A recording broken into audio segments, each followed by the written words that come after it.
Okay. Should be on YouTube, should be on my personal Facebook page. Everything is looking good. I promise we will dive in 1 second. So like I said, this is, yep, okay, we are good. We're gonna go for this recording of the podcast, of my podcast, Evolve with Dr. Tay, real conversations designed for autism parents. This is episode 6, and it's called Navigating Autism When Your Circle is Unsupportive. There will be a Q&A at the end, so come join us at facebook.com/groups/evolve autism. And that is where I do the live Q&A. So let's dive in and get going today. Feel free, if you're seeing this on a platform where you're able to hit the share button or invite people, especially parents of autistic children or parents who have concerns. I would be so appreciative of that. All right, we're gonna get going, and then like I said, I'll do a Q&A at the end. All right, y'all, we are back, and I gotta say, I feel pretty legit today. I finally got myself a podcast microphone. So if you listened to previous episodes and the sound wasn't as good, hopefully the sound will be better now. So I'm really eager to share this with you because this was an episode that was inspired by a parent in my Facebook community. And it's something that I have seen popping up throughout social media as well, and having conversations, with parents of my patients as well. So lots of different ways that this is coming up. So let's go ahead and dive in. I had a parent in my Facebook community ask, how do you deal with family that thinks your child is normal and they think I blow things out of proportion? These were her exact words. How many of you relate to this? Maybe there is someone in your circle who is questioning the diagnosis or doesn't think you should be labeling your child. Maybe they view what they observe as just quote unquote typical kid stuff. I think this, though, can be particularly problematic because it makes you feel really unseen and unheard. As a parent as well, you are naturally going to be protective of your child, and you don't want others questioning him or her. So if you feel like you need to defend your child, you need to protect your child, that is immediately going to create a dynamic where you're going to be on defense and they feel like they need to be on offense. And we'll dive into that. And then most importantly, and I think this is the piece that's most challenging, is sometimes your safe people don't feel safe anymore. And that can be really challenging to navigate and to sit with. So this episode, we will cover 3 tips for navigating autism when you feel like your child's diagnosis or even their identity, because we talk about neurodiversity here a lot. Once you get that diagnosis, it really becomes about their identity, especially if your child identifies themselves as autistic.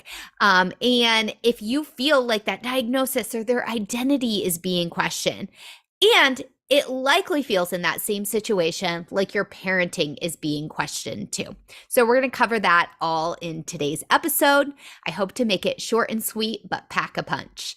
I'm Dr. Tay, a licensed child psychologist and parental mindset coach specializing in autism.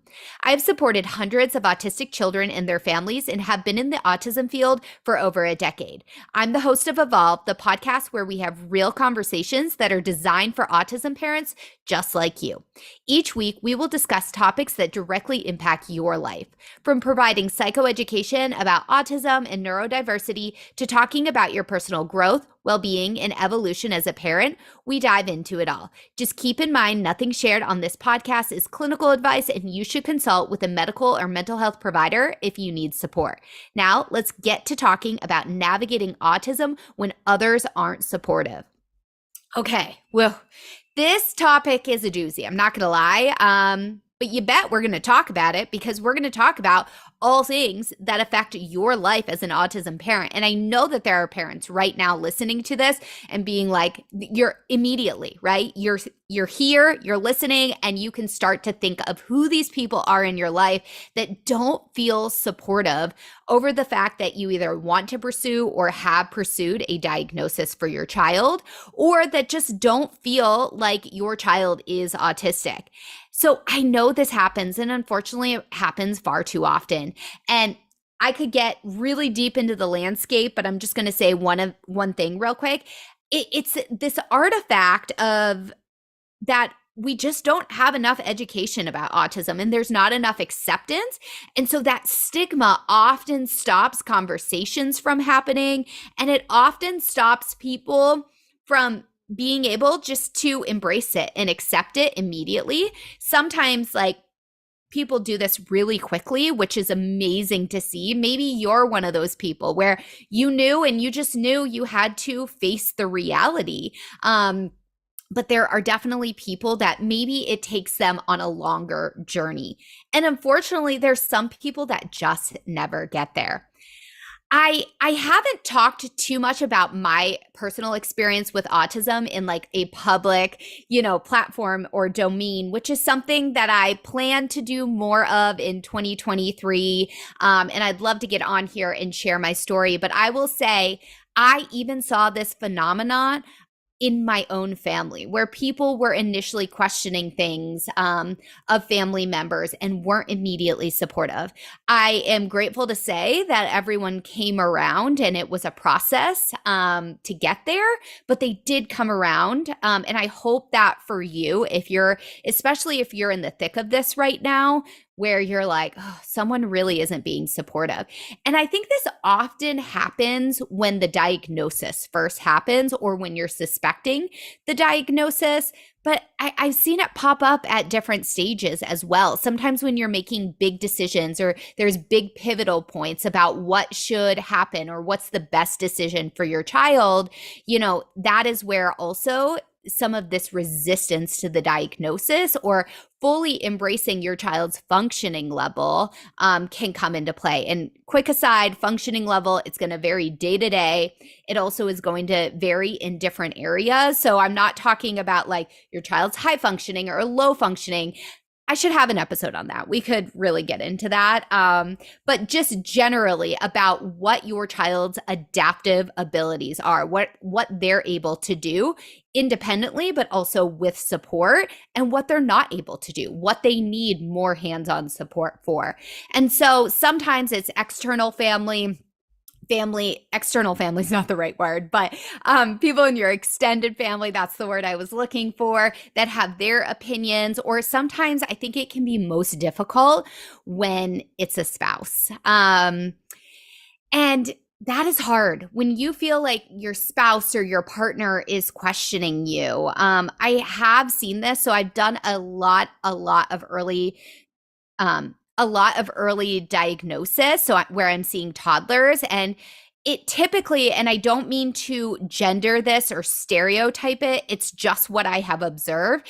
It's typically the mom coming to me being like, I know something's wrong. And, I'll hear, but my husband thinks I'm crazy, or my partner he doesn't really buy into this. He doesn't even think I should be here right now. Or sometimes it's more of a middle ground where it's like, my child's father was in agreement that I could do this, but they just really don't think there's going to be a diagnosis, and it can vary in many, many different ways.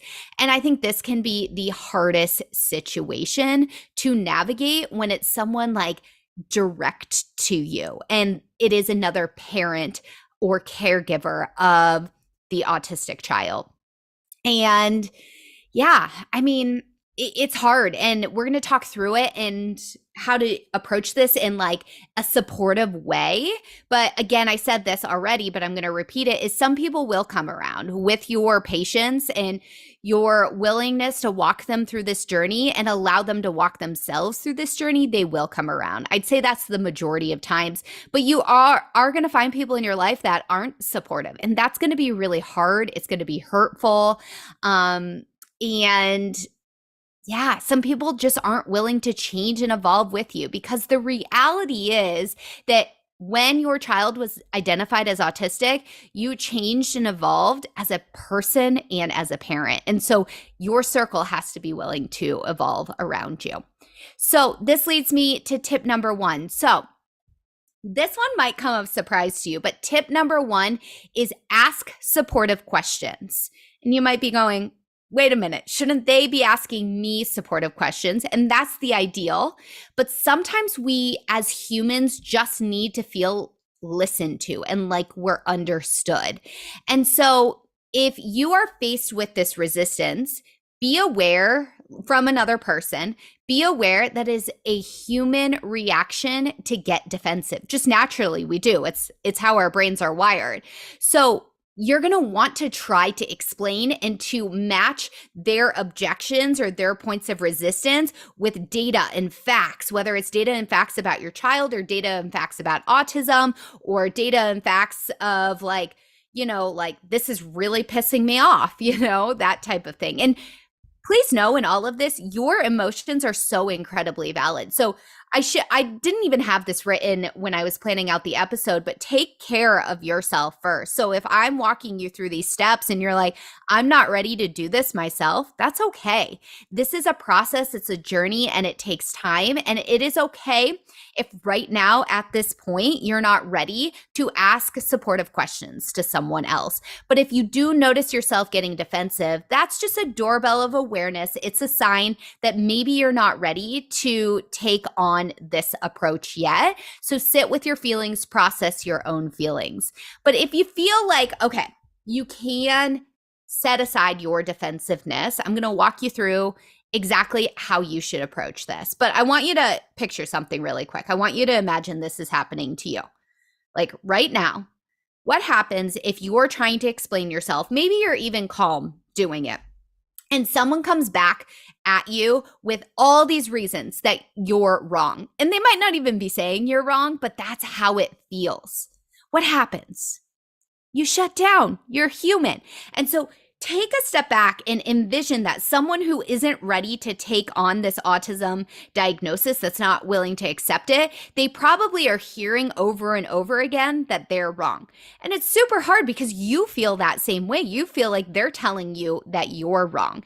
And so there is a little bit, and that's why I'm saying this is a journey and a process, and you have to be ready. But if you feel like you can pick up your defensiveness and just say, hey, sit over here, like put it off to the side and be like, I'll come back to you later. You're welcome to be part of me. But right now I need to, put you in a waiting room, so to speak. Like imagine like being at the doctor's office and literally you're putting your defensiveness in a waiting room. So then you can really sit with this person and listen and understand and ask supportive questions. So because I didn't finish this point. When you start to shut down, when all this information then starts to come in, not only do you feel like you're being told you're wrong, but all the words in education that the other person is trying to share, you're likely not hearing it. Just like they probably aren't hearing you about autism when you're trying to discuss it. There's a lot of emotions that come up in the diagnostic process. And I have been absolutely blessed, even though it is an incredibly difficult time. I've been blessed to be able to support parents through this, to really know what goes on in the process. And I alluded to it at the beginning of this episode, I have my own experiences with it too. So it is normal, and we don't want to push our emotions off. So giving them space to breathe yourself. And also some of this process is giving other people's emotions space to breathe. It might just feel like they don't want to listen to you, but there could be, so to speak, stages of grief going on for them. And I don't, you know, I don't want to like say like one grief is more than another, that type of thing. And you haven't lost your child in this, but your expectations do have to shift. And so I still like giving the analogy to grief because there are stages with grief. There is that anger part where you're blaming other people. Not everyone goes through every stage, but think about your own journey and process of when you received the diagnosis. There could be some anger. There can be sadness and a lot of tears. There also can be a lot of envy of looking at other families and being like, or other children and being like, my child isn't like that. There can be the stage of denial. So maybe they're even in that stage of denial. All right. So let me give you some actionable tips, but I wanted to give you kind of the lay of the land. So the first thing after you need to regulate yourself and you need to shift your expectation. Shifting your expectation with this first step, this first tip is you're not trying to teach them. You are truly trying to listen to understand their viewpoint. Because when you do that, they are going to feel more heard and you're actually going to get to the bottom of the quote unquote issue sooner. And it's going to feel like a collaboration versus the both of you fighting back and forth.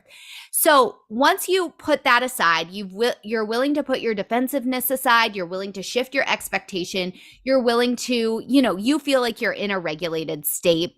You could say something like, and you have to be calm, you have to watch your tone, you have to be mindful of all of this. And time out real quick. You're probably going, Taylor, why do I have to do all of this? The goal of all of these tips are how you navigate and help support someone. And it can feel really frustrating. You could be like listening to this and be like, no one did this for me. And listen, I'm sorry no one did this for you. Someone should have been there in this process for you. And even though it's not fair, someone else wasn't there for you, being there for someone else in this process can be really helpful, and taking a step back, thinking of how it benefits your child. So again, caveat, when you're willing to take this on, when you're ready to take this on, you don't have to hop into these action steps right away. But you could say something like, I notice when I bring up our son having autism, you often disagree. I want to understand your perspective. Would you be willing to share that with me? And you might then just sit there, like, don't talk anymore. Just like close your mouth, turn your ears on, and just listen. Now, I want you to hear the difference between how I just said it and how the defensive side of you might want to say this. I notice when, I bring up our son with having autism, you often disagree with me. I don't understand that. Like, I do want to understand your perspective. Would you be willing to share that? Sorry if I was like screaming in your ear there. But notice the tone, right? The first one invites them to actually share. The second one is going to put them on defense. So be aware of your tone, but then just being willing to listen. Or another question that can work really well is, what do you feel is typical for a child her age? So if you notice someone saying, well, that's typical.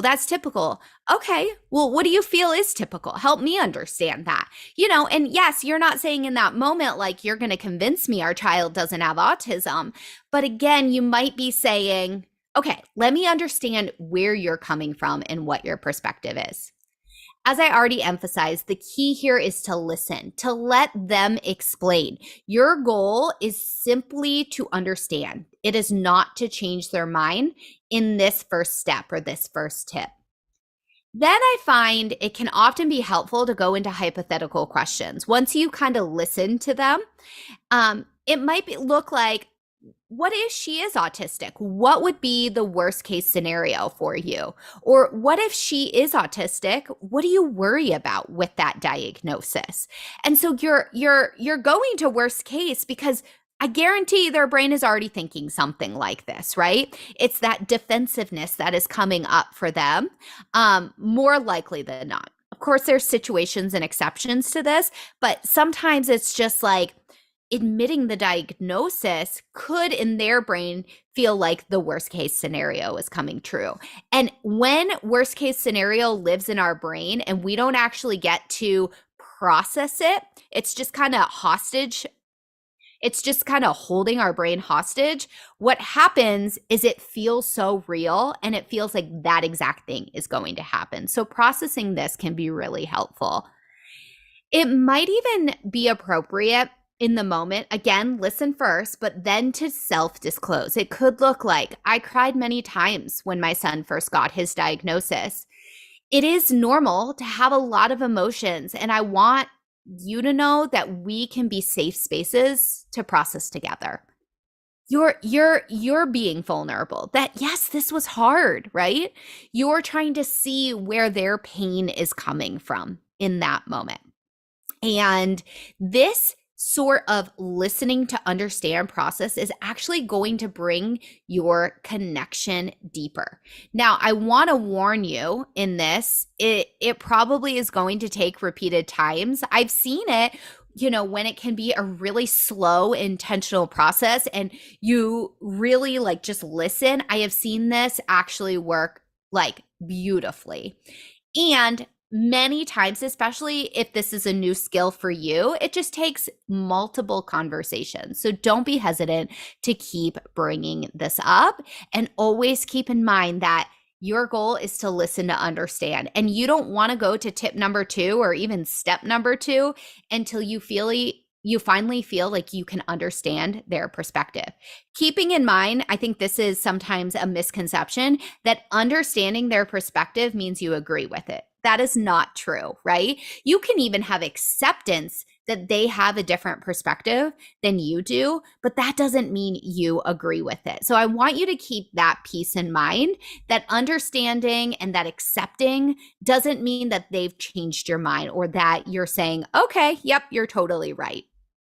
Okay, tip number 2 is to educate about autism and neurodiversity. You can only do this though once you have that collaborative conversation. If you launch into this, basically what's happening, we all have what are called walls of resistance, where they come up, they're like a castle. The walls just come up to protect the castle. Well, you're the castle, and the person you're talking to is the castle, and their walls go up, right? And so if both of your walls are up in this conversation, which is happens when we just like list facts, it's not going to go well. So get that collaborative energy first. So for example, if someone goes, well, my child flaps, that is normal. And then you come back with how that can be a symptom along with all the other symptoms your child is displaying and how he meets criteria, almost guaranteed they're going to shut down on you. They're going to tune you out. They're not going to hear it. They might be nodding and looking at you, but that is like that glazed over look of like, okay, I hear the words, but I'm not processing the words.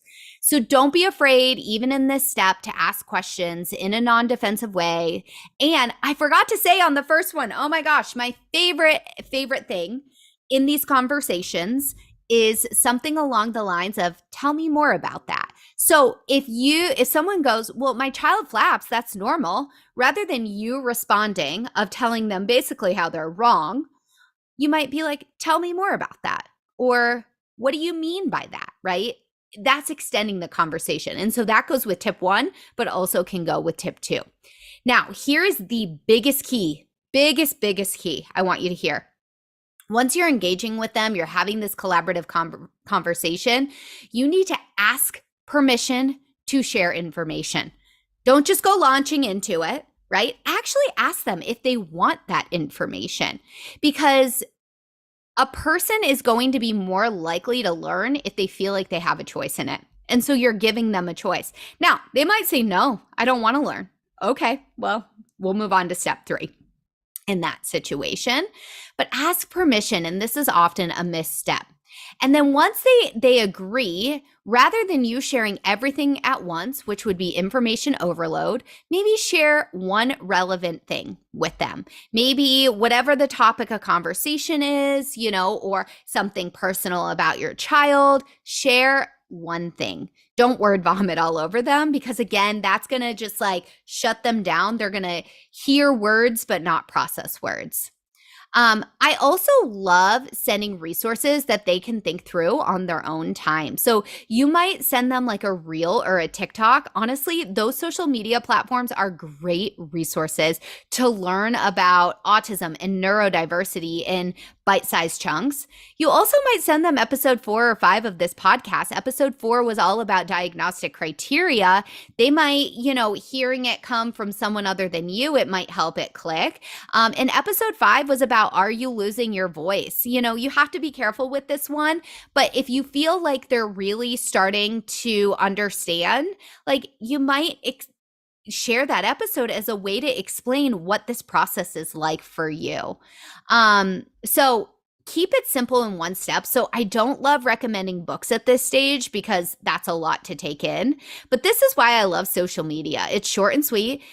And more importantly, we can actually learn from the autistic community directly as well. There's some amazing, amazing content creators that are autistic or that are neurodiverse, and that can be great, resources and information. Another little tip in this step is, as a starter, you might also ask what they know about autism and then lead in from there. Sometimes there's a misconception. Sometimes they actually might know a lot, but might not understand how it applies to your child, things like that. So those are great ways to be able to educate. But the biggest piece in all of this is ask for permission. All right, so step 3 or tip number 3. I called them tips, but I really feel like they are more steps. Key is you have to try 1 and 2 first, and you have to be patient in this process, right? Don't jump to step 3 right away, because if you do, I'm going to warn you, it's going to feel really shitty. Give this time. Just probably you went on your own journey and you had your own processing. And sometimes, especially if you were the parent leading the charge for the diagnosis, you had concerns before that. And so you were already starting to process through this. And so give people time, give people grace. So there's 2 types. So tip number 3, I don't actually think I said this, is setting boundaries. And there are 2 types of boundaries that can be helpful. One is describing how you feel. So it might look something like this. So when you say X, insert something about my child, I feel uncomfortable and don't know how to share about my child with you. And you've always been there for me. So I really want to be able to share. What can we do to solve this problem? Or don't say problem. Sorry, that was in my notes. What can we do to solve this? And notice there you're inserting collaborative problem solving. They're going to be much more likely to see it because it feels in that moment like you're a team. You can also say things like, please don't say X, whatever X is. It crosses my boundary and it makes me feel, insert some feeling, description. Be cautious of this. Again, watch your tone, but also this isn't a place for you just to launch into everything you're thinking. Keep it short and sweet, which gives them the ability to respond before they're shutting down. An example that I've heard is like someone, like a family member or close friend, saying, oh, it's all in your head. Like, your child doesn't have autism, So it might be like, please do not tell me that it's all in my head. It crosses my boundary, and it makes me shut down and like I'm a bad parent. Instead, what about and you might, I'm like winging this right now, but instead you might ask them a way to do it instead of, it might look like, instead, would you, when you're questioning the autism diagnosis, would you just say that for me? Like, hey, I'm really questioning this part of the autism diagnosis. Can we discuss that? How much better does that feel? It still might be hard to hear, but that feels much better than someone telling you that it's in your head. Then, as a last resort, and I want you to hear this because this step is so hard, but I need to cover it too, because I've seen situations where this is necessary. Setting a boundary where you create distance. I want you to know that this is going to create a lot of emotions for you. So be prepared for that. Know that going into this. And it may also for the recipient. I think, though, there's a possibility they also might not notice either. especially since you've taken all these other steps to engage them in a healthy way. And sometimes that is even the harder part, is that you finally create this boundary and this distance and they don't even seem to care. That can feel really, really hurtful. So there's so many ways you can do this, but I'll give you a few examples. Obviously there's that extreme of just like being done with the person. Most times I think people don't want that and it's not possible. So it might be things like limiting how often you see this person or how long you visit when you see this person. If there's someone, like if it's grandparents, for example, and you have to travel to see them, rather than staying a week, you might stay there 2 days and know that that's your limit. Or it could be also just a short visit to their home, or you meet at a neutral site too, so it's easier, to leave, and it's less likely that tense issues will come up.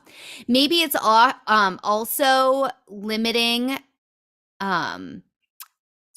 maybe you also then avoid talking about the diagnosis and bringing that up, which can feel bad because this is part of your world now. But sometimes creating that boundary, even though if it doesn't feel good, it feels better than the alternative of like you leaving that interaction feeling, again, really shitty, like something's wrong with you as a parent, or that something's wrong with your child, right? That alternative of just like avoiding the talk about the diagnosis or your child's identity as autistic might feel better than getting into it all. Or another alternative is bringing your child all together, particularly if you have a child, maybe they have meltdowns in public because public's overstimulating and you're doing different things to support them and so forth, but then you're getting a lot of commentary from this person.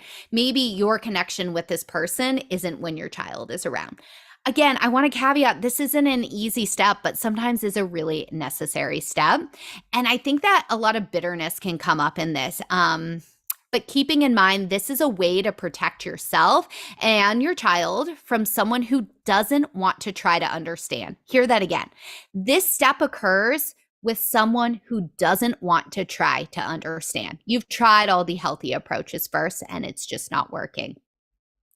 The last piece that I want to leave you with is you will find a community that supports you. I promise you in that. I hope you can find a local community or family and friends that are supportive, but also know that's exactly one of the reasons that I started my Facebook community, is so that you have a place where you can feel seen, heard, and supported. And sometimes this community evolves. Sometimes the people you thought were going to be there for you aren't the ones, but that also means that new people are going to come into your life. And the last piece is, although I talk about education, just also know it's not your job to educate the world, to educate everyone.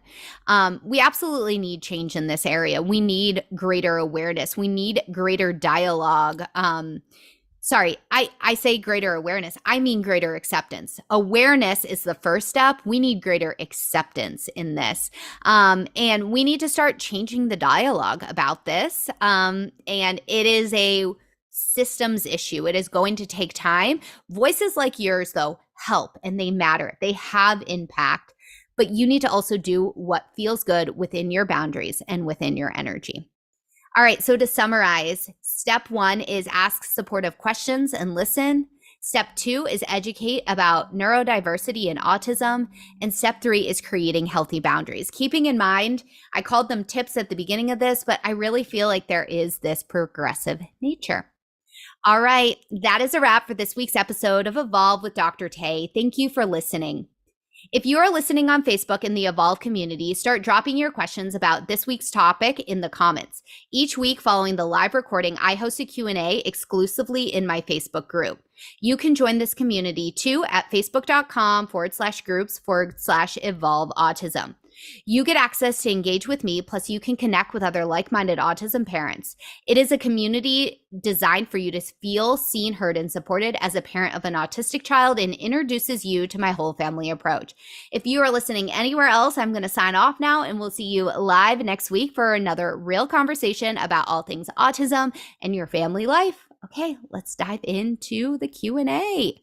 All right, let me shut off different